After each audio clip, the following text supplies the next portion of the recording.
Hi, I have gathered you all here today to speak a little bit of my truth. So today, I got to go to my grandma's house to pick up all of my stuff off the driveway, although I shouldn't say all of my stuff because most of my stuff wasn't there. Anything that was deemed important enough to keep wasn't there. Now, I haven't had a car from January to Tuesday. I just got my car back on Tuesday. Now, Grandma passed away on January 19th. There was a funeral for her that I wasn't aware of on, I believe, February 7th. I was told that she wasn't going to have a funeral. I want this to be very clear to everybody here. I was told multiple times that she wasn't having a funeral. This is because this is something that she didn't want. Now, I don't know how true that is because Grandma never told me that she didn't want a funeral. She told me she wanted to be cremated. She never told me explicitly that she did not want a funeral. Now, I let them run with it because I understood that once Grandma was gone, they really ran everything. Even when she told me that she wanted me to do that, I told her there was no way I was ever going to be strong enough to stand up against these people because I couldn't do it when she was alive, and I definitely wasn't going to be able to do that now she's gone. Sorry, I lost my train of thought. So I haven't had a car. They wanted me to come and get all of my stuff, pick it up, help them clean out the house, whatever. Okay, fine. So I get there, I start packing up my stuff. Now, mind you, a lot of what's in the house is stuff that already belongs to me. Not stuff that Grandma left for me, but stuff that I owned because I was living there up until recently. Now, I'm going to add a little backstory as to why I moved out. In August of 2024, I went on a trip to Muskegon. I came back and I noticed that things had been a lot worse with my grandmother. We had been fighting a lot before I had gone, which is part of the reason why I took the trip. But we fought worse when I got back. There had been a lot going on where she was getting confused with things, and I heard the story about how she had called the neighbors at 1 a.m. because she had woken up and it was dark outside. She couldn't understand why it was dark outside, so she called everybody in the neighborhood to figure out why it was dark outside. And there were times when I would come home from work and she'd be like, "Did you use my card to do this?" And I'd be like, "No, you asked me to buy you pizza the other day, so we used the card to purchase pizza." Or I would go and get her groceries or something, and then she'd forget that I was getting her groceries, and she'd ask my dad to get her groceries, and then she'd have 2 of everything because she asked 2 people to get her groceries and didn't remember. Or I would tell her I would go to do something, and then she would forget that I was going to tell her to do that, and then she'd get mad because I'd either be ready to do it that day or not ready to do it the day that she thought that I was going to do it. And then she started moving things around the house and then not remembering where she put them, and then she was blaming me for having taken things or moved things or done something or made a mess or whatever the case might have been. And now, mind you, in this, I am also taking care of her. Yes, my dad and my stepmom took my grandma to appointments. I also took my grandmother to doctor's appointments. I also took care of her when she had accidents, when things happened in the house, when she needed help in the house, when she needed new stuff for her house, and I paid for her phone bill so that she could have a cell phone when she went places. Now, unfortunately, she wasn't able to use her cell phone near the end, so about a month before she passed away, I turned her cell phone off because she couldn't call or text with it, and she had been calling people and texting them weird things that didn't make sense because she was confused. She had called my Aunt Linda and said some stuff to her or something. I don't remember what the case was, but I had heard about it from my dad, so I was like, okay, I just shut her phone off. And then he texted me and he was like, "Grandma's phone's not working, blah, blah, blah." And I said, "I told you that I was planning on shutting her phone off, and I had told her that I was going to be shutting her phone off because she couldn't use it. There was no point in paying $100 a month for a phone that she wasn't able to use." All of her stuff was in my name, the reason that they had to go and get a code from me in order to access her emails and her information for her banking account was because her emails and stuff were set up through me so that I could fix it when it wasn't working, so that if somebody from California sent her an email or a family member from far away sent her an email, I could do that. Now, whole time Grandma's sick, whole time she's passing away, and even after her death, I'm having to listen to these people also talk shit about every family member that I have never met. They're talking about the Duprees, they're talking about my aunt, they're like, "Oh, well, she's an addict, she's this, she's that," and I'm so sorry to be throwing my family business out there, and if this hurts people, that's why I'm not going to use some of their names. If this hurts people, I'm really sorry, but that's what the fuck they say about you behind your back. They have never had a kind word to say about anybody. They are hateful, miserable, disgusting fucking people. So in August, I come home, there's obviously something wrong. Now, my dad and my stepmom say they want to take me out for my birthday. I get a card from them every year with like a little bit of money in it, and then sometimes they take me out to eat, and this is only, I assume, to continue a relationship until grandma passes, because I was only having a relationship with them because of my grandmother. And part of that was because when I was like 19, I moved out of that house for lots of reasons, and I was homeless. I was living in my car. Well, they told grandma that they were not going to speak to her anymore or help her with anything because it was her fault that I moved out, because she gave me a place to go. No, even though I was not living there, because she had allowed me to assume another place would be better, or whatever the case may be, they would now not speak to her. So she called me, she told me that. I told her I still don't want to move in with her. He'll forget it in a few months, whatever. I slept on my friend Mariah's couch. I slept on my aunt's couch. I slept on my cousin's couch. Anywhere that I could go, I slept in my car. I slept at my ex-boyfriend's, wherever, which now is my ex-husband. And he can tell you how many times I crashed at his place because I didn't have anywhere else to go, because I refused to go to my grandma's house because I didn't want to make this argument worse between them. Finally, she tells me she's still not talking to him. It's been like 6 months to a year. I'm like, okay, I move in. I lived with grandma for 2 years then. Everything was fine. We fought here and there, but not anything bad, little fights with women that women have, oh, we're out of pads, did you use the last one? Or oh, are you cooking dinner tonight? And usually the answer was no, because grandma cooked a lot of dinner. And was I perfect? No. If grandma offered to cook me dinner, I was letting her cook me dinner. You feel me? She was like my mom. And, but that's to say, when she needed something fixed, I was there to fix it for her. And there were always times when she would, try to pay me for stuff. Or she would tell me, oh, well, I'll do this for you. And I'd have to tell her, no, I'm doing this for you because you're my grandma, not because, I want something in return for the things that I just did for you. Because that's the love that she was being shown all the time. My dad had her debit card. Let me make this very clear to everybody. Not only did she buy this man's house, give this man 2 vehicles, because she bought his one car, she gave him the Bonneville, and now they're driving around in her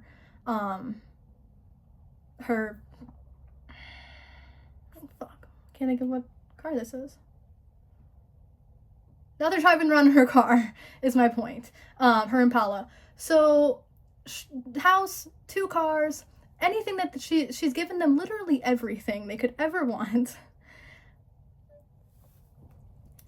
So, it wasn't enough that he just had all those things from her. He also had her debit card so that he could use it for gas, whatever. Or, if he needed a car to get to work because he wouldn't want to run miles over on his vehicle, he would take hers. She consistently helped him up until, now, until she died. He's a 50-something-year-old man. I have never received help from my parents, ever, and I'm 28 years old. When my car broke down, he couldn't help me anytime that ever happened. His mom is the one who helped me with money for my car, so she helped me purchase this car also. Now, again, grandma did not buy my car. Grandma gave me $1,500 to put down for a down payment on my car, on top of the $2,000 that I put down on the car. So in total, we put $3,500 down on the car. Grandma did not buy my car outright. And that's because she paid off the RV for me, which I felt really fucking shitty about. She did it because she wanted to. I didn't want the RV anymore. It wasn't working. It was falling apart. I'm not perfect. I didn't have parents to bail me out of this. My dad has had a mom to bail him out of everything. She bailed me out of the RV. Now, that money for the RV did not come from her account. It came from an account that she had left for me for when she passed away. So when she passed away, I only had $8,000 in the account because I used the $13,000 from the RV. I hope everyone is following now, okay? So she left them the money that was in her account, the stocks, all that fun stuff. She left me this lockbox with my name on it. Now, mind you, I knew where all the lockboxes were. That's true. And so I have no defense to say that I haven't gone in these lock boxes, but I promise you, I haven't gone in the lock boxes. I didn't know it was in any of the lock boxes. I did not know where the keys were.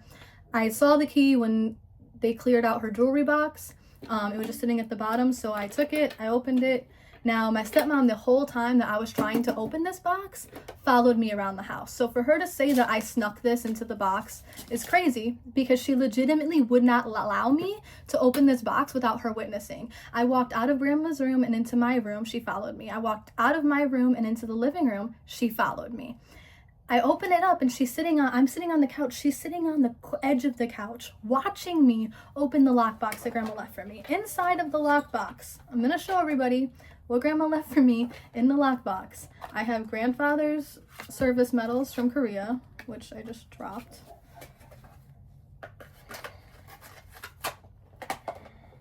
I have a bracelet that she got from her sister.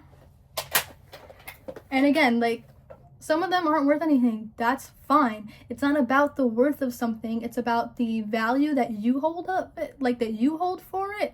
So like one of the things that she left me was like her locket. And the part of the reason why she left me the locket was because growing up, she always had this like wearing around her neck. And it's got a picture of me and my grandfather in it. And I always loved it. So she put it away for me. And then she left me this necklace that he had gotten her and this ring.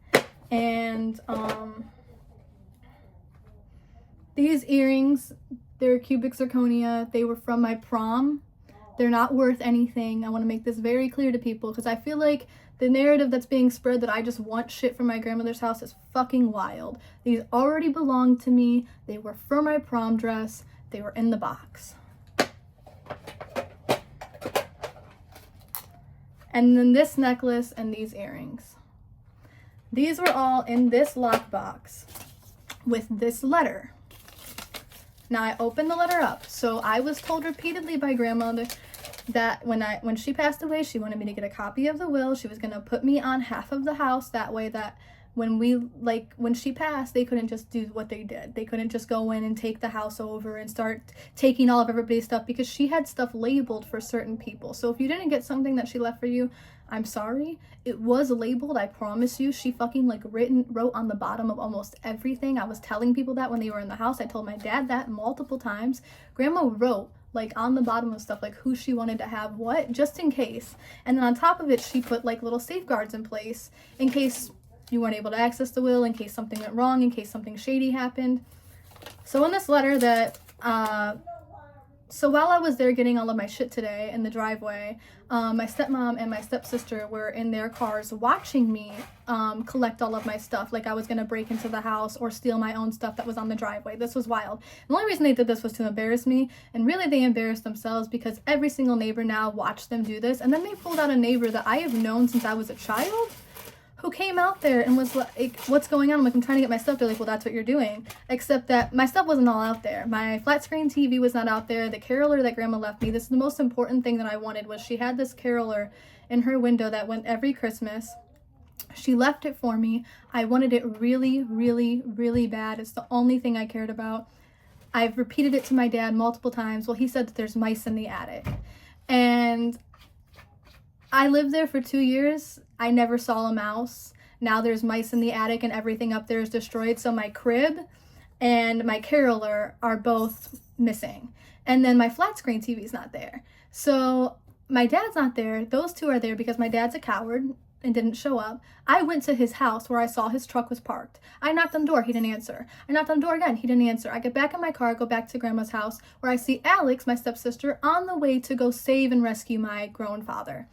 And my stepmom, who's still at the house. I roll down the window. I tell her, I say, my caroler and my flat screen TV are not out here. I totally forgot about the crib. I did not mention the crib. My caroler and my flat screen are not out here. She goes, well, you can come back and get them another day. I don't trust these people. These are the same people who just took all of my shit and left it in the driveway. But again, not all of my shit. Just the shit that they didn't deem, like, valuable or important. Anything that mattered to me, anything that had any value to it was not out there. So I said, no, you need to go get my TV now or I'm calling the police. She gets out of the car. You're not going to fucking tell me what to do. I said, okay. She got out of her car into my face and said that to me. I said, okay, no problem. I'm going to call the police. She goes, call the police. She goes, I'm going to call the police and I'm going to go get Mr. whatever from across the street. I said, okay, no problem. I'm not going to say names because I don't want my neighbors or my friends and other family members involved in this. Just the people who fucking suck. So she goes and gets the neighbor. And I go to call my cops, except I can't because I can't find my cell phone. So now I'm waiting for my friends to show up so that they can call the cops with me. Now, while that's happening, the neighbor comes out. He says, "What are you doing here?" I'm like, "I'm trying to get all my stuff." He's like, "Well, isn't that what you're doing?" I'm like, "Yes, except that I'm not getting all of my stuff." And my stepsister's sitting there arguing with me. She's like, "You have an empty Jeep, just start putting your stuff in it." I'm like, "No, because I want my fucking stuff." And then Kim starts going inside to get my flat screen TV now that the neighbor's out there, because now that the neighbor's out there, she was going to do it the whole time. She didn't just tell me that she wasn't going to go get it and I was going to have to call the cops. So she goes in, she brings out my flat screen. That's it. I'm not even sure if this works, by the way, now. And there was a scratch on it, so I don't know if she just did that or if that happened in the moment. I don't know. Got my flat screen. Don't have my caroler. She's like, "Well, maybe it's in one of those boxes. Maybe we already packed it for you."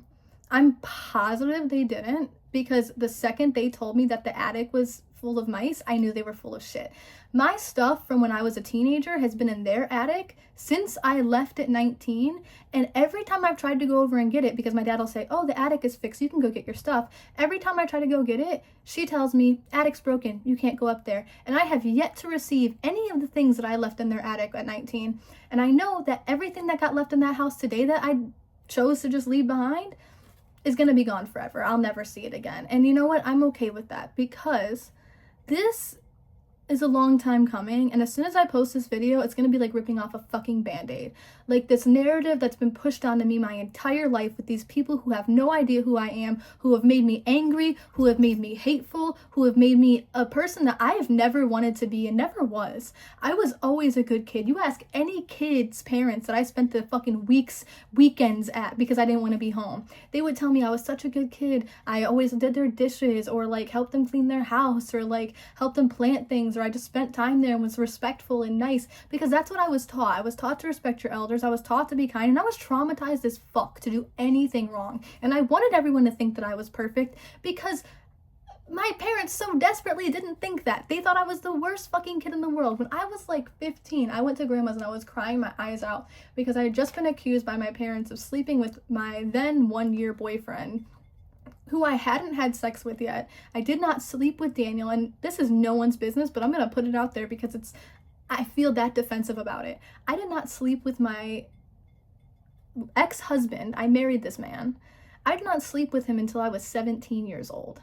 They caught me in the basement making out with him, and then told everybody that I was having sex with him, and then treated me like a slut and made comments to me about how I was a slut when we got into arguments. Like, they would just say shitty things about how I was doing this or doing that, or I was this party person, even though I used to be a kid who played video games in my room all day. And then I was told by them that I needed to be more like my stepsisters and more outgoing and have more friends. So then I started not coming home and started going out and having more friends and doing these things, and all of a sudden I was a party girl who was never home and didn't care about my family.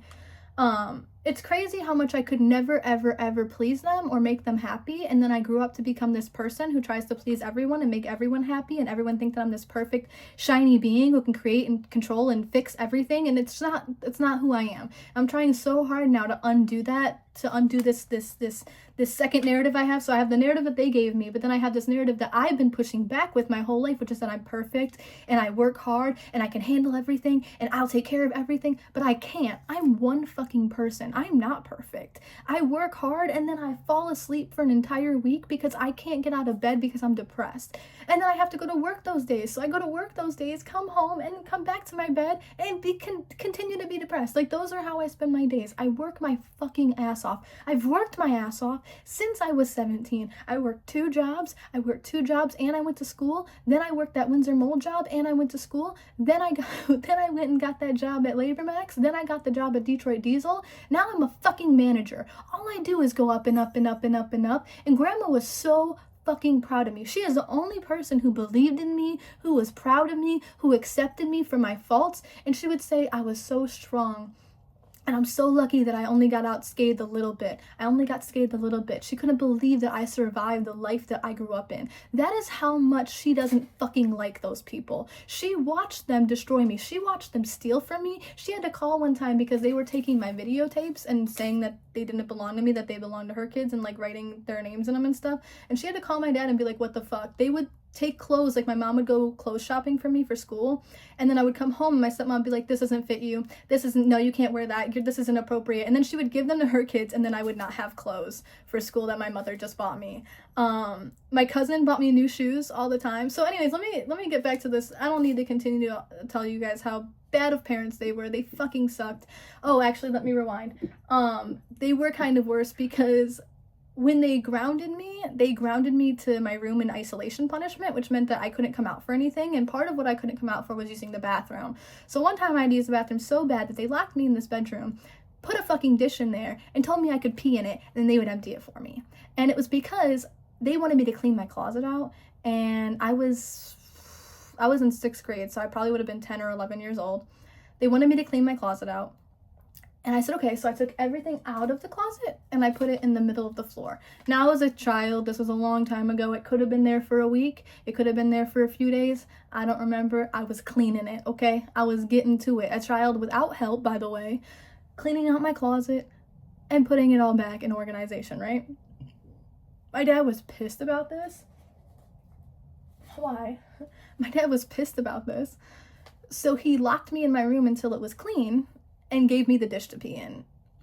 Then, when I got a, a pre-disciplinary notice for missing 3 assignments at school. Now, mind you, I had ADHD my whole life. This wasn't something that I just got. I was only recently diagnosed with it, but it's not new. It's something I've had this whole time.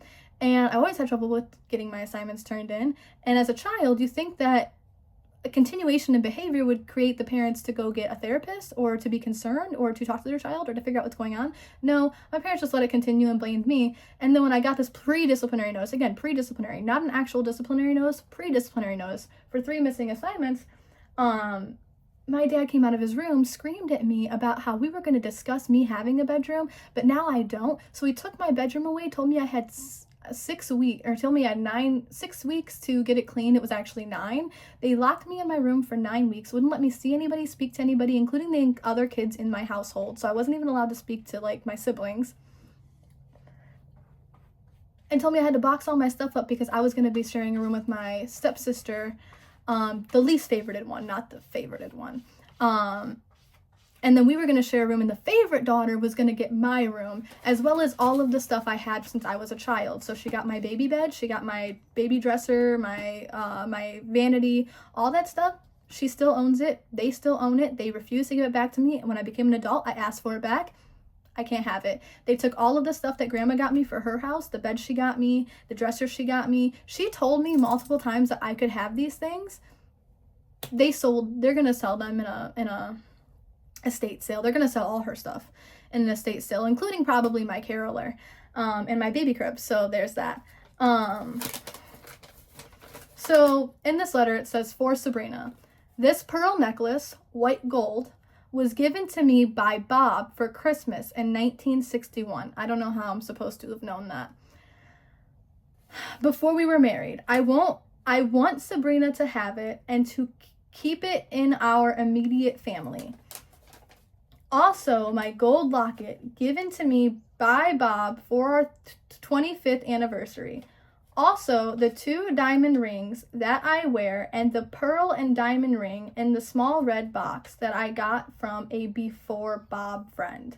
Thank you, Pat Dupree. And the reason that I'm sharing this with all of you is because when I went to pick up my stuff today, my stepmom, while she's got the neighbor out there and after my friend showed up, starts coming at me about, she's got the fucking will right here. It's not my fucking house. I tell her to get the fuck away from me. Shut the fuck up. She's like, okay, so you can all see I'm trying to give her something right now. I just want all the witnesses to see I'm trying to give her something right now. And she's being fucking hostile. I was being hostile because she was waving around this fucking will at me. And I said, yeah, I know you have the will. You've had it since she was in the hospital. They have had her will and her wedding rings since she entered the hospital.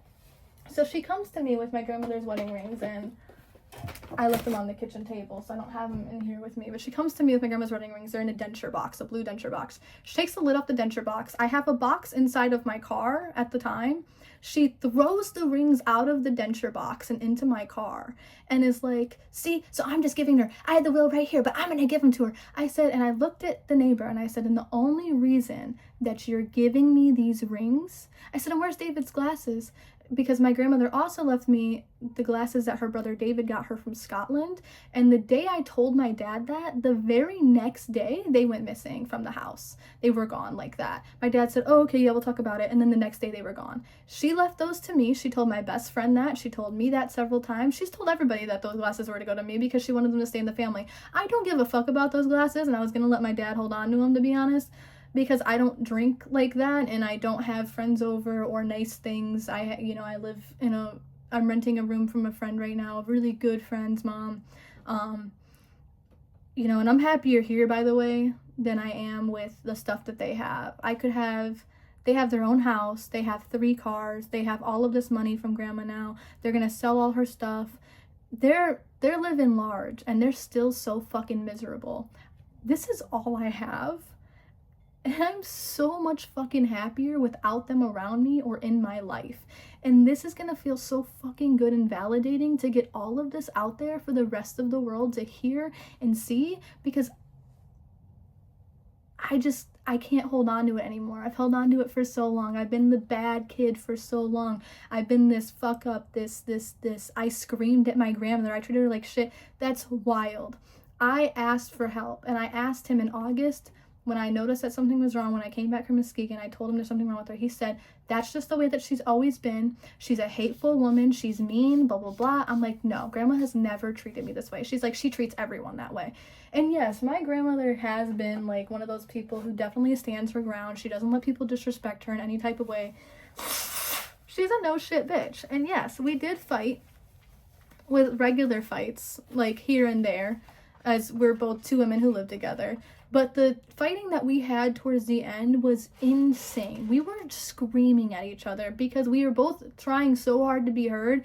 And it was so hard because she believed one thing and I believed another. And to try to tell someone that what was going on in their head isn't what actually happened, it sucks because it makes you feel like an asshole and it makes the whole thing shitty. And you're arguing with somebody who you feel guilty arguing with because you know that there's nothing she can do. You know that she's confused. You know that this isn't her fault. And like, what do you do? What do you do in that situation? And he comes over and she asks him for help. Oh, my whole life I had to listen to him complain and cry about how he's got his own family to take care of. He doesn't have to be over here taking care of her shit, dealing with her stuff all of the time. He did that my entire fucking life. Just how bitchy it was to have to be there. And then I would work, right? Because my dad doesn't think I work. My stepmother doesn't think I work. They tell everybody that I don't work, that I'm out partying all night long. I was working night shift, which is wild, by the way, for a man who left me with his mother because he was working all the time and then going to the bar at night to find himself a girlfriend. And his mom, like, taught me everything. That's wild. And the wild one was that for my wedding, right? Like, this was my wedding, okay? And my stepmom wanted to, do the cake and everything else. And I really didn't want her taking over for it, but I can never say no because that's the type of person that I am. And grandma wants him to drive him, like, to pick her up for my wedding. And he is like, that's a fucking joke. I have to pick up my own family. Like, I want to go with my family to the wedding. I don't understand why he couldn't drive her separately and then go get the rest of the family, or just all go together. And he was always like that. And he didn't invite her. He like stopped inviting her to like Christmases and stuff like that. And maybe that's not true. Maybe she just didn't go. But she told me that he wasn't inviting her until the last minute. And then her and I spent every holiday together. I don't have to tell people this because it's just the truth. I mean, if you knew us and you spent the last few years with us or talked on the phone with us at all, you know that Christmas, Thanksgiving, St. Patty's Day, any time that there was like meal, food, Easter, whatever, her and I spent the holiday together. We had dinner together. We hung out together. We spent time together because that was my family. I stopped going to my dad's for Christmas and for like holidays a long time ago. I've only been going to my grandmother's for holidays. I stopped going to my other family's house too. I don't really go to my mom's anymore unless it's for Christmas Eve. My cousins, and that's not to say anything bad against my mom. I just don't like going to 80 different places for the holidays. And that's the person who's always taking care of me. That's the person I was closest with. That's the person I wanted to spend the holidays with. So anybody who wants to believe the narratives that my dad spread about me my whole life, this idea that I'm this bad kid who doesn't work, who gets high all the time, who parties with their friends, who whatever. Sorry, that's what I was saying. I would come home from work, so I would work from 5 p.m. to 3 in the morning. I would come home from work. I would then sleep until like 1 o'clock in the afternoon, 2 o'clock in the afternoon. Except I couldn't, because he would come over at like 12 or 1, and when he didn't get his way, when he wanted help, or when grandma was like frustrating him, he would just start screaming at the top of his lungs until I came out of my bedroom. He would legitimately pull shit just to get me out of fucking bed. Now, was it to get me out of bed, or was it just because he's a dick? I don't know. But he legitimately couldn't let me have that. Couldn't let me sleep. Oh, you're sleeping in again. Yeah, because I just worked until 3 in the fucking morning. Coming from the man who, again, worked nights when I was a child and slept till fucking 5 in the afternoon, then went to work again, then went to the bar, then came home when you fucking felt like it, and had mommy do all the work. Yeah, bitch. And yeah, I said that. I don't care. I'll call my dad a coward. I'll call my dad a pussy. I'll call my dad a bitch, because that is what he was. A dad is supposed to be someone who protects you, who takes care of you, who makes you feel safe. My dad never made me feel safe. I was assaulted in his home, and he let that man stay there. They then invited that man over to Thanksgiving dinner the next year. I didn't spend Thanksgiving dinner with them that year. I went to my ex-husband's house, and I spent Thanksgiving dinner with his family. I got grounded one time. It was his birthday, and he came and brought me his birthday cake. He walked that to my house because I was always grounded. You could ask an entire group of choir girls. Yeah, y'all, I'm shouting you out right now because I know y'all remember this. You could ask an entire room of choir girls. I sat in there and I cried my fucking eyes out on the phone to my mom, begging her to come get me, begging her to make the abuse stop, begging her to help me, just crying my fucking eyes out because I couldn't go home. I didn't want to go home. And the music teacher, thank you, Miss Trinity, I will say her name because she is a godsend and a blessing to everything. She let me use that phone every day to call my mom so I could feel better, because I wasn't allowed to call my mom. In fact, my mom bought me a cell phone when I was younger. It was a little flip phone.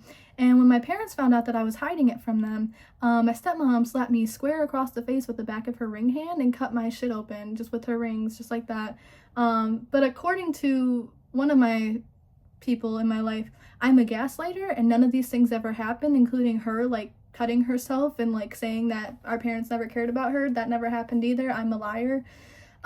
What's crazy to me is that you could look at this man that barely sees his mom, was always yelling at her and always saying negative things about everybody, and see that his kids all left him early, and see what he's like, and then just be like, oh, that's crazy. Yeah, I believe him. But you don't know me. You haven't given me the chance to meet me, and you're going to believe what he says. That's fine. But you don't need to be a part of my life. You can delete me off of Facebook. You can exit the window, because here's the thing. Now that my dad is gone, he's fucking dead to me. I don't care about the rest of the stuff that's at grandma's anymore. I'm going to write it off. My caroler's probably gone. I'm going to write it off.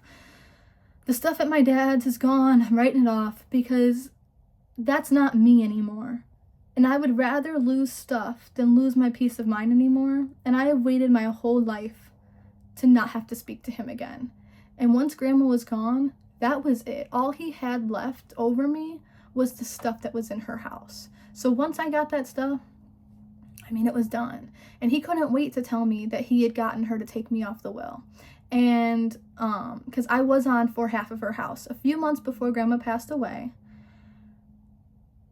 I went to her house, and she started screaming at me. She said that I wasn't going, well, first she said, what's this $10 on my account? I said, I don't know. She goes, you took $10 from my account. I said, no, I didn't. She goes, yes, you did. You must have used my card for something. I said, no, I didn't. I said, I haven't even been here. I said, I moved out 3 months ago. She said, well, the $10 is missing, so can you take a look at it? I said, I could take a look at it if you hadn't just accused me of stealing the money. If you had just asked me when I walked in the door if I would take a look at this and tell you what it's for, I would have done that, but you didn't. I came in and you said that I took money from you. It was like $10 too for something. I don't know what it was because I never actually ended up looking. Because then the fight went to her telling me that I was not going to sell her house and put her in a home. I have never, ever, ever, ever, ever, ever, ever, ever, ever wanted to sell her house and put her in a home to hurt her. I was increasingly concerned with her, and I brought up to my dad and to her several times that it would be a good idea if she sold the house and moved into a facility where they can take care of her. Not like a like a senior center, but like one of those senior living apartments where they have someone who lives on like site to come and help you, because I couldn't do it anymore. She was very confused. She was having accidents all the time. She was hurting herself constantly. We spent one night in the ER because she broke her fucking arm just playing Elvis and having to get it reset. They had to like do it right there in the fucking room. Whole night long spent it because she broke her arm. She was consistently falling. There were things, she needed help. And I said, even if you don't want to do that, just taking the money that you even left me and getting you a fucking nurse. I told her to take the money that she had left me, whatever was left of it. So it was like $8,000, like I said. Take the rest of that, get her somebody to come stay there. Move in somebody to come live with her and help her, and that I would help pay for it, because at the time I was paying for a cell phone. I just take that off and start paying for whatever I need to, because I'm only paying $400 a month right now in rent where I'm at. So anything that she needed, I could have helped with. She didn't want to do that. I suggested it to him. I suggested it to her. He had the money. He has the ability. He had the ability. This guy makes like $70,000 to $80,000 a year. His company pays for his car. His mom bought his house. All he has to do is pay taxes on it. He had the ability to take care of his mom. He had the ability to pay someone to take care of his mom. I don't have the resources that my dad has. I'm a 28-year-old manager at a movie theater who owns her car, thank God, but I still have to pay for my car insurance. And I rent from somebody. I don't have my own house. I don't have a savings account with lots of money in it. The money that she did leave me, I had to use immediately for my car because I got into a car accident, everybody, which is why I haven't had a car since January, because I got into an accident and it cost me $5,800 to fix the car. Then it cost me $360 on top of that $5,800. So it actually cost me $6,100 to fix my car, which was almost everything she fucking left me. And get this, as I'm telling my dad this story about how I had to use all the money, he tells me that he knows because he looked into it. Why the fuck was she left him the stock? She left him her account, plus, and I'm listening to him complain about all the money he's had to spend on her funeral, which is how I found out that there was a funeral, by the way, guys, is that he was complaining to me about the money he spent on it and the bagpipes and all this other shit. And I said, excuse me? So there was a funeral then, because you had bagpipes and you invited all these people.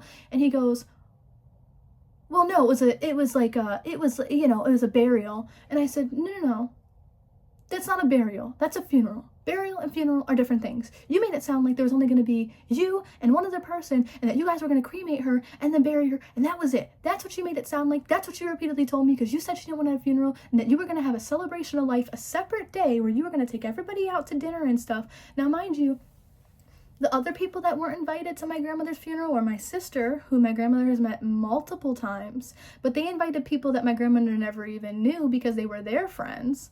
But my sister wasn't invited. My brother that lived with my grandmother as a child wasn't invited. Joseph, who knew my grandmother, wasn't invited. No one on my mom's side of the family knew anything about any of this, because I didn't know, and I would have been the only person to tell them.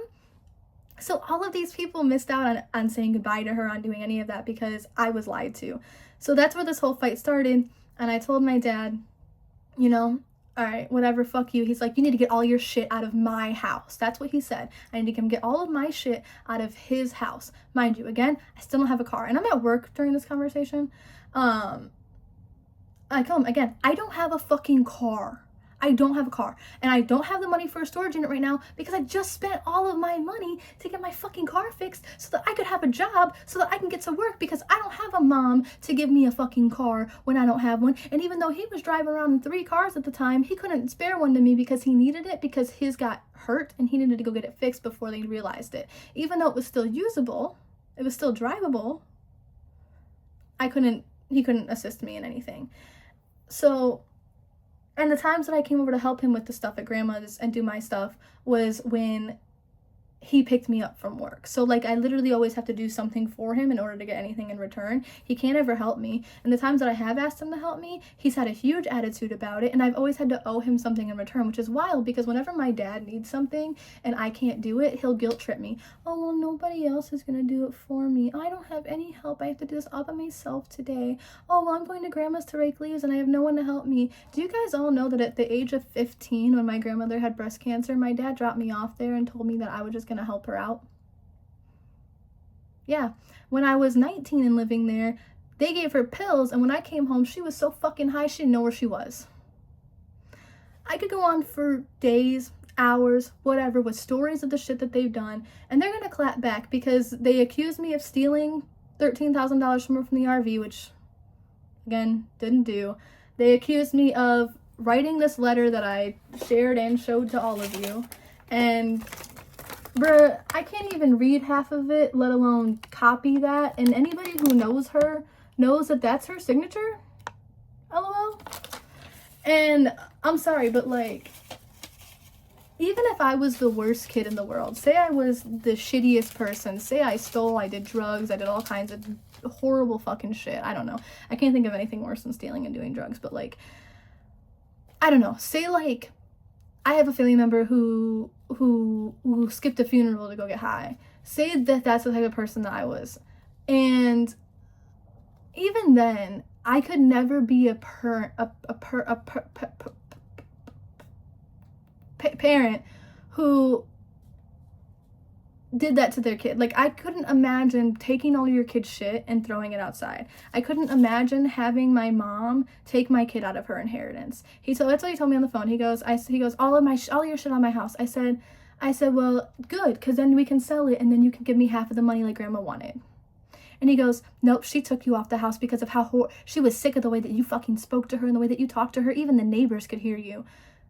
Yeah, that's crazy that they couldn't hear you, because he screamed at her every time he fucking came over. And I'm not going to deny that grandma and I screamed at each other. That happened. We were both going through it, okay? I was working 24/7, and was I in the right? Absolutely not. But I was frustrated. I didn't know what to do. The only other person I had was my dad. I went to him. He didn't fucking help me. I moved out. I did the only fucking thing I could do. And I tried to speak to her about it before I left. And she made a comment about how she wasn't going to let my cats live there or something. And that's not what we were going to talk about. I was going to discuss with her the logistics of me moving out and how we were going to like do things moving forward. But the comment about the cats just kind of pissed me off. And I was like, you know what? Just forget it. I will just go get my stuff and I will be out of here. And then she called me for New Year's. I was sick with COVID. And she called me again a second time after that and said that she'd heard I was really sick and that she hopes I feel better and stuff like that. And I have voicemails upon voicemails. And my stepmom's like, well, I got text messages showing that we asked you to come get your stuff. Those text messages will also show that I didn't have a car. And I told them that repeatedly. Those text messages will also show that they waited till the day after she died. They didn't even wait till she was in the ground to start going through all of her stuff. They changed the locks the very next day and started going through all her stuff. And then when I asked them why they changed the locks, they said, well, because they didn't know who had a key. I'm the only other person who has a key for that house. And what's weird about that is that for the last few months, Grandma has been asking me about my key. She's been asking me about my house key and the garage door remote.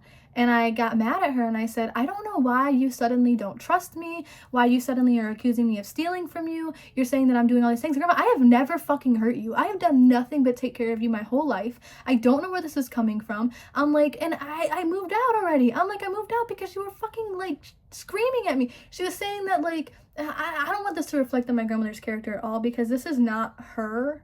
But she was saying things like I couldn't eat. I would eat food and she'd be like, if you keep eating like that, you're going to get fat again. And like, I'd just be like, all right, that's crazy. And then like I'd walk out with my haircut or something. She'd be like, oh, you're wearing it like that? And then she would confuse me for other fucking people. And this isn't how she was. My whole life, my grandmother built me up. My whole life, she said I was so smart, so strong, so whatever.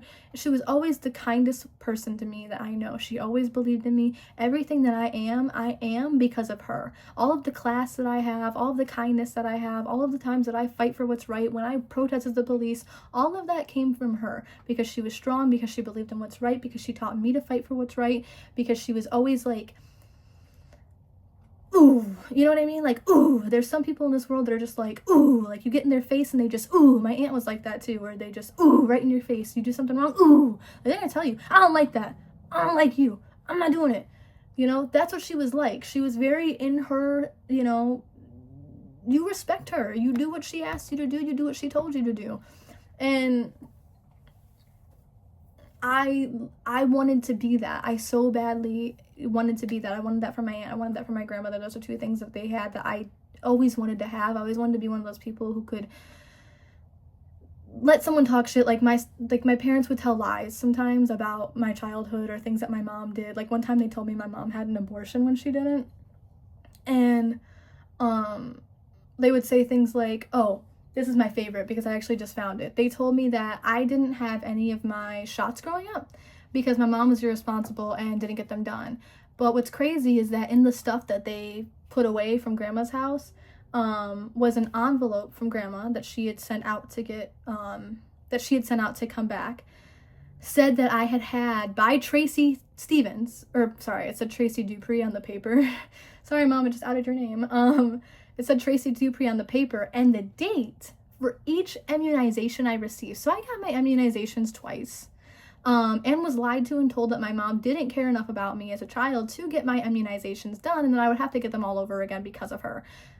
Turns out, LOL, on this paper, it proves that I did. Mom told millions of times mom didn't pay child support. I watched my mom go to jail because she didn't pay child support. I saw my aunt dug up literal fucking like receipts from my mom's child support. So to sit there and say my mom wasn't perfect about paying child support, but to say that she never paid it is fucking wild. I would literally watch like a chunk of money come out of her account and go to child support. Money that I never saw. It bought my parents a new flat screen TV. It bought them a Mustang. Now, regardless of how you feel about how child support should be spent, if you're, buying the kid food all week, then you should get to buy a Mustang with their child support money. Whatever. As long as your kid is fed and clean and has clothes, except that I didn't. I didn't have the clothes that I needed for school. I was getting Goodwill clothes, and then I'd be told I could pick out one new outfit from the clothing store. And then it would turn around, and what would happen is instead of them all getting one new outfit from a clothing store, I would get one new outfit. Then we'd go to Goodwill. They'd throw a fit at Goodwill, so then my parents would then take them out to the regular store, and they would get regular clothes. And I would get stuck with the clothes from Goodwill. Not just me, though. Also my stepbrother would get stuck with the clothes from Goodwill because we didn't complain. And apparently good kids should get punished by just not getting anything, and bad kids should get what they want, Now, that's not to say anything on my siblings. I don't want any of this to reflect on my siblings at all. Even the one that pisses me off because I think she's just a victim of the life that she was given. It's hard when the people that take care of you make you feel like you have to make them proud, like you have to live your life the way they want you to or the way that they would have lived it. And I feel bad. I feel like she's going to spend her whole life owing her life to them or trying to be perfect or trying to be whatever they want her to be. And I did that for a really long time. I so badly wanted him to be so proud of me that I would have done anything, including marry the person that I married, have the house and the life that I did, and I was fucking miserable. I'm so happy now that I'm not in that narrative, that I don't try to be this person that they wanted me to be, because that's not who I am. I'm a kind person. I'm a loving person. I'm a human who thinks about other people before myself. If you are mean to me tomorrow, the next day I'll probably ask you why you were like that and if everything is okay at home. I have someone in my life right now that I don't necessarily get along with very well, but she had made a comment to me about how she kind of felt like alone in the situation that she was in, and while I believe that she created her own situation, that hurt so bad to hear. And I just was like, yeah, no, let me let's talk about it. Like, are you close with your family? Do you have friends out here? Stuff like that. Because I care about this person. Even though I don't like this person, they're still a human being. They're just not the human being for me. And that's something that I've grown and accepted with as I've gotten older, is that there are going to be people in this life that I don't like. That doesn't make them inherently flawed or evil or bad people. It just means that they don't clash with me. And that's okay. I don't have to be shitty towards them and to do that. And if somebody's shitty towards me, I don't have to be shitty back. I don't have to be this person. I can choose to lead with love. I can choose to be good. And look where it's gotten me. I live with someone who treats me so well, and I don't want to bring her into this at all, but I live with someone who sees me the way that I see myself. And I'm surrounded by friends who see me the way that I see myself. And I work at a place that sees me the way that I see myself. And all of these people love me. They give me things that I can't describe it, but things that I lacked my whole life, things that I didn't have, things that I felt like were missing, I gained from people that I never knew, that were strangers from me, that I didn't grow up with, because family isn't always what's blood or what you're born into or even the life that you're forced into as a child. Family is what you make it. It can be whatever you want it to be. My family consists of my coworkers, a few of my friends, and my roommate, who is lovely. And all of those people tell me every day who they think I am. And it sucks for them because sometimes I get so depressed and I'm so in this like thing where I'm like, where they'll do something and I'll be like, oh, it's because I'm a piece of shit. They don't want to be my friend anymore. And that's so hard to be friends with somebody that you have to validate constantly, that you have to consistently like make feel better or tell like, or assure that like thing. And it's fucked up a lot of my relationships. Where like I had required assurance from partners, or I seek validation from people that don't have to validate me. I'm who I am. I don't need to change for anybody. I try every day, and that's what matters. That's at the end of the day is what I tell myself. The people that I surround myself with, the life that I want to lead, the people that I think are good in this world are people who try. I don't think that anyone is perfect, but I think that people who try to be better, who try to put love in the world, who try to help others, those are the people who are good. Those are the people who are deserving. Those are the people that I want to be. That's the type of person that I want to be. I don't want to be the type of person who is involving neighbors to come outside and look at and scream about stuff after my grandma died. I wanted to just sit in this bed after she died and cry for a week. And that's what I asked my dad. I sent him a text. I asked him if we could please just wait a week to go through her stuff because I just couldn't do it right now. And that was too much for him. He was then pissed off at me because I wasn't coming to help him right away. And, I just, can I grieve first? Can I think about the fact that the person that has raised me my entire life, that I spent every moment with, that I just fought with every day for months, is now gone? And I don't know how I feel about that. And it is complicated because I do feel really guilty about all the times that we fought towards the end. And I still, though I know that like that wasn't her and that like everything that happened towards the end doesn't really matter, as it wasn't real. It wasn't real to her. It wasn't real to me.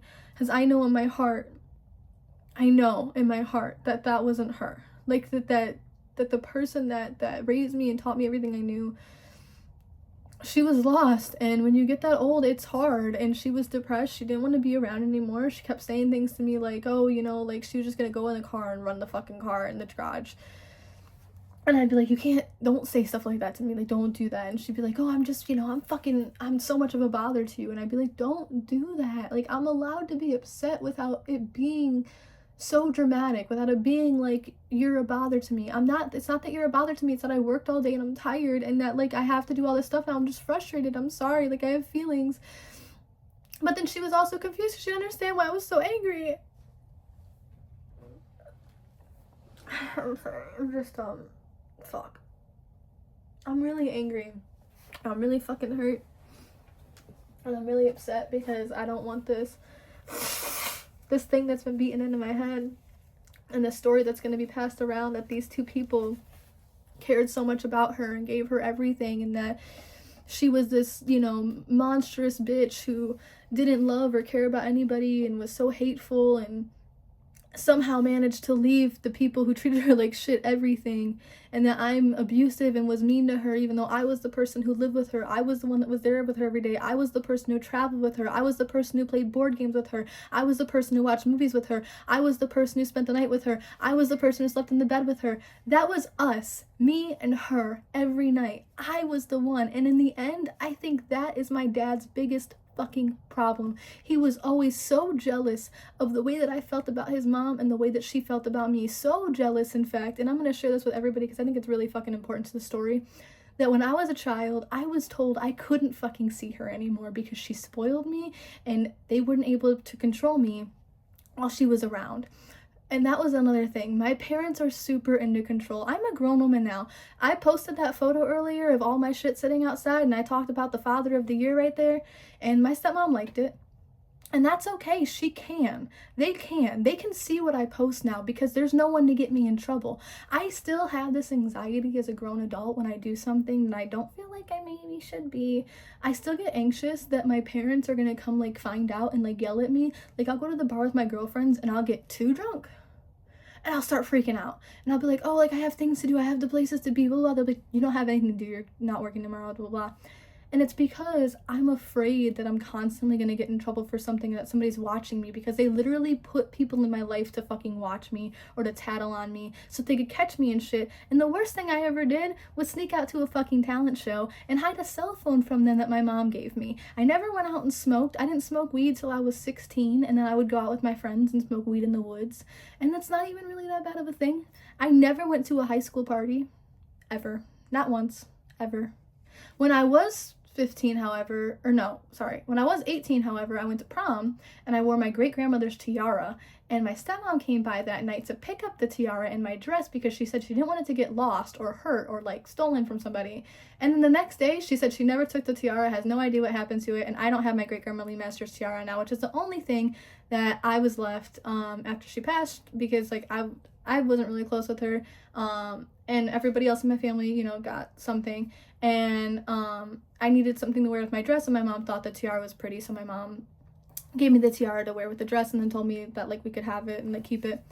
And yeah, I never saw it again. I still don't have it. And there were times when like they would be home, like gone, like away, and I would sneak into their house and I would look for shit that they stole from me, and I would find it in her closet. Like I found a purse, a checkered purse one time that she stole from me.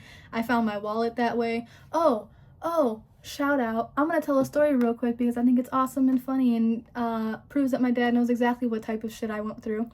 So not only did they have a man who assaulted me living in their home that they invited to Thanksgiving, but my stepmom also stole money from me once. I was going to a concert and I had taken $115 out of my account in order to put it in my wallet in order to go to a concert. And she offered to drive me to work that morning, which I thought was kind of strange. She didn't often do that. And I went to go to work. I get to work and I notice my wallet's missing. I come home and my wallet's not in the Bonneville. I'm like, okay. I asked my stepmom if she's seen it. She said she didn't see it. That's all I said to her, by the way. I said, hey, have you seen my wallet? I think I might have left it in the Bonneville. She goes, no. I said, can I get the keys to go look? She goes, okay. I looked, it wasn't in there. I then went to Trashes. Like at the library, at my work, where I worked at McDonald's at the time. And I tried to look for my wallet to see if somebody had like taken it out, like taken the money and then thrown my wallet away. This is the second wallet that went missing, by the way. Didn't come up. Well, I'm sitting in there and I'm watching TV with my dad and my ex-husband, and she comes in the room and she's got something with her, and this thing is making a sound. And mind you, the Dyke wallet that I had is what she called it, by the way. She said that I had a Dyke wallet. Now, mind you, I'm gay, so this was already super in the realm of great things. And it jingled when she tossed it underneath the couch in front of us. And my dad goes, what are you doing? She goes, oh, I'm just looking for my shoes. And these shoes that she was looking for had sat by her bedside for like a year when I was a teenager, because she almost never wore them. And they were in the same spot. I knew where they were. I knew she knew where they were. So then my dad went downstairs to get a drink of like water or something from his tall cup. And I looked underneath the couch, and sure as shit, my wallet was sitting right there. So I pulled it and I called my dad upstairs and I waited for him to come. And he goes, where did you find it? I said, I just found it underneath your couch. I'm like, she came in, you didn't hear the jingling? I'm like, she threw the wallet underneath there. So he calls her up and she starts telling the story about how my cousin stole the money. Then he starts telling the story about how my sister's friend stole the money. And then she comes home and she said that she stole the money to teach me a lesson, because when I came home and asked her if I knew where my wallet was, I had an accusatory tone. Now, mind you, I was extra careful not to have an accusatory tone because I know what they're like, and you will catch, with my parents, you will catch the flies with honey more than you will vinegar. Is that the saying? And that definitely works with my parents. If you just give them whatever they want, they're more amenable to just shutting the fuck up or just being nice or just doing what you want or being less shitty. I don't know. So I asked her if she had seen it, and if I could get the keys to the Bonneville. That's literally all I had said to her. And my dad had heard it, so he said that he had heard that, and he was like, and she didn't have an attitude, and he was like, and she had lost her wallet. And so then she comes, and the money's not in there, by the way. And then she comes home, and she comes into the room where she then accuses me and my dad of sleeping together. She's like, oh, so you guys just had a great time together, right? And then made this, like, shitty comment about how we were, like, too, like, close together when she wasn't around or some shit. So she made that insinuation, and then she went, and opened the bathroom door, and then was like rocking back and forth and like shouting. And then I went into the bathroom door and I walked out and I went back to my bedroom, and I heard them like arguing. And she was like crying about how like they don't have sex anymore and all this other stuff that had nothing to do with the money she stole from my wallet. And then the money from my wallet was returned to me by my father, and then neither of them spoke to me for 2 weeks. Because it was apparently my fault that she stole from me, and that I called it out and told my dad. It's apparently my fault. And she did that stuff all the time. And it was her favorite hiding spot was underneath the couch. That's where she put my bras that she took, t-shirts that she took, my wallet. I had this blouse once that my cousin bought me. It was like a black skull blouse with white skulls. She still has that, by the way, because I saw it there one Christmas and I tried to take it and then it went missing again, so I didn't end up taking it with me. But my cousin bought me this skull shirt. I never wore it because it was consistently going missing, and every time I found it, it would go missing again. She's constantly hiding that under there. Man, my upbringing was crazy because I lived with a klepto who lied consistently and an enabler, because it's easier to control people that you can let do whatever you want. My dad likes to control people. He likes to control women, especially. And it made it easy for him with my stepmom. And he's a huge dickhead. She ain't finna leave him because she doesn't have to work with him. He pays for everything. And he's not gonna go through another divorce because he doesn't want to be fucking miserable. And he told my grandma that about 1,000,000 times. But you know what? I actually think that these two people are perfect for each other because they're miserable, they're hateful, and they fucking take from people. It's crazy to me. They should just stay together forever because he's not gonna have anybody after this. And now my brother and I are not a part of that anymore. I want everybody in my family to know, everybody on my dad's side of my family to know, if you're willing to love and accept me and believe what I have had to say, I love you and I care about you. And even if you don't believe me, I still love you and still care about you. I'm always going to. Unfortunately, that is part of my character, is even when people aren't great to me, I still care about them. You know, like if my dad died tomorrow, I don't know how I feel about it. I'm sure I'd be very conflicted because he's, on one hand, he is my dad and I've always wanted to have a good relationship with him. But on the other hand, I know he's never going to change. I'm never going to have that, and I'm better off without him in my life. You know, and that sucks, but if you want to be a part of my life, I openly accept that. We don't ever have to talk about my family. If you want to be in their lives and my life, that's totally okay. If you don't want to take a side, I don't blame you, and I'm okay with that too. Just know that the way that I see things is that unless you are actively hating me for something that you actually know nothing about, it's fine, it's Gucci, and I feel bad that you've had to watch this and that you've had to be pulled into it, but I also just couldn't live like this anymore. I can't keep living under this lie and having all these people know or think all these things about me that just aren't true. And my whole life I've been so defensive, and I'm like, oh, I'm a good person, oh this, oh that. I don't have to do that. I shouldn't have to do that. And I do that because my whole life I've just been shit on and told that I'm nothing, and I'm gonna be like my mom, or that I'm a slut, or that I'm a drug addict, or that I party too much, or all these things, when all I've ever done is work hard and be good and try and take care of his mom and take care of, like, I don't want to throw my own mom under the bus, but I take care of my own mom. You know, she'll tell you she's got some stuff, you know, and it's hard. You know, I've not had an easy life, and I'm not going to sit here and blame my parents and be a piece of shit. That's not who I am. And my dad made a comment to me about how I need to stop blaming them and take accountability for my actions, but I have. I'm nothing like these people. And I don't ever want to be. I moved out really young. I've always taken care of my own stuff, paid my own bills, had my own place. I've paid my own phone bill. I've never asked them for any type of help. I've gone to school on my own. I've done everything on my own. I never asked them for anything. They didn't help me pay for my wedding, nothing. You know, and then this was just something that I waited to do my whole life. And if you believe me or you've seen it or you know, I hope that you're as happy for me as I am. My real truth is that I don't want anybody to take sides in this. The last thing I wanted was for my grandmother's death to become this, like, dramatic fight, this thing, but I always knew it was going to happen. But the last thing that I want to do is make people that love her, like, feel some type of way or have some type of, I don't want to put negativity around her.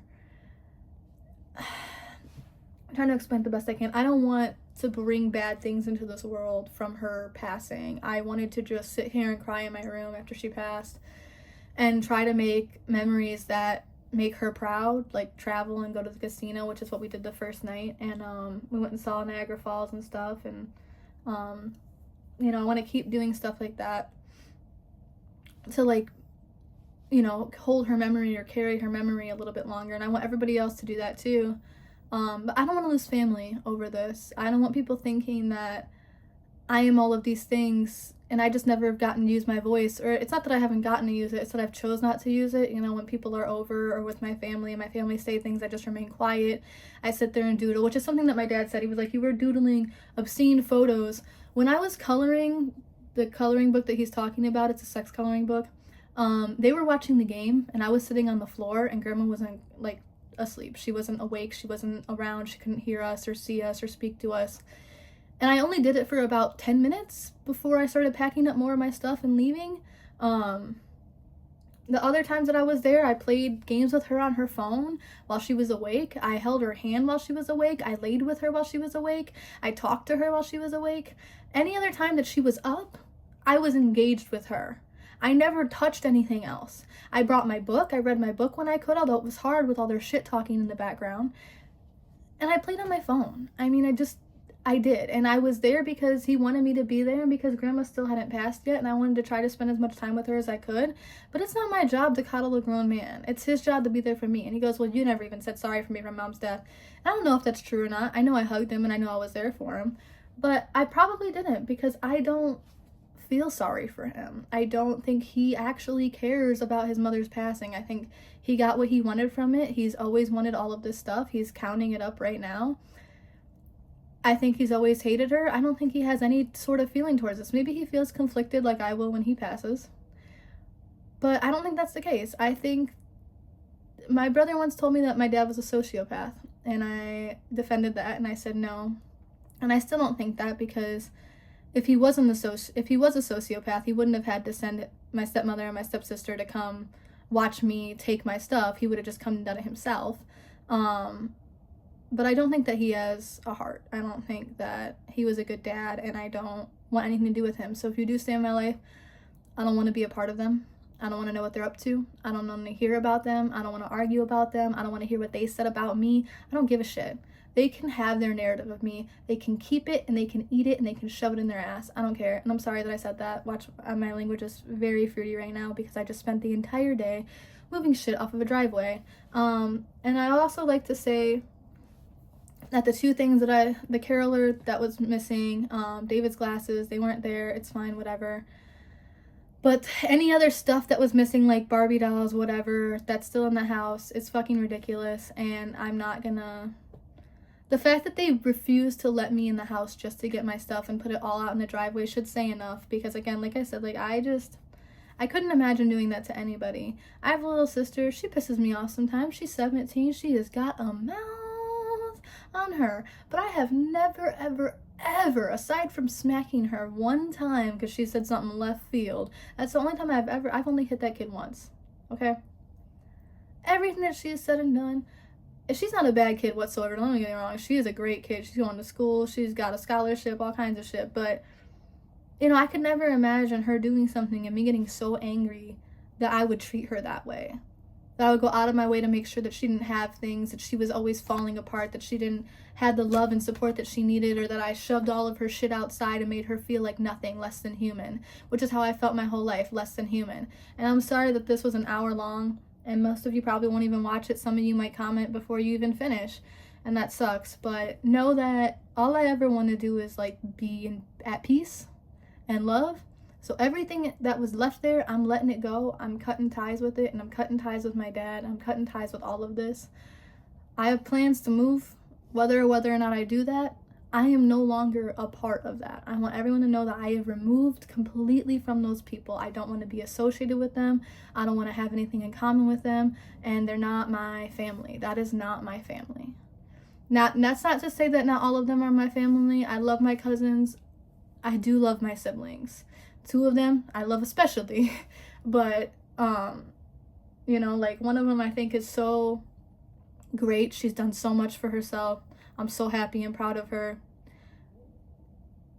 you know, I don't blame my siblings for anything that happened, and I want that to be very clear also, and I don't think that they're bad people. And I do love them, and I want that to be known and said. So if they watch this and they decide that they want to hate me or have feelings about me after watching this, I'm really sorry.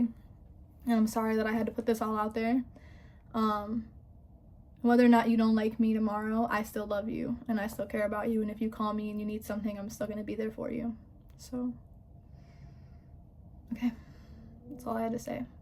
And if you did already judge me and called me out on shit, I still love you too. And I'm willing to forgive and forget, because it's not easy being told one thing and not knowing the truth. And it's not easy feeling upset like someone that you love got disrespected. So if you felt like I needed to be called out, I respect it, and I still love you, and I'm sorry that you were dragged into the middle of this or told something that wasn't true. You know, I want to have family, but I won't have people in my life who see me as something I'm not, or who would be associated with people, not associated, but involved with people who would do stuff like that. You want to be a part of their family, that's fine, they're your family, I get it, but if you agree with the things that they do, I don't. I'm not somebody who would take from other people. I don't get involved in the stuff that they do. It's not me, you know. So I'm Sabrina, I'm here, and you take me or leave me, I guess, you know.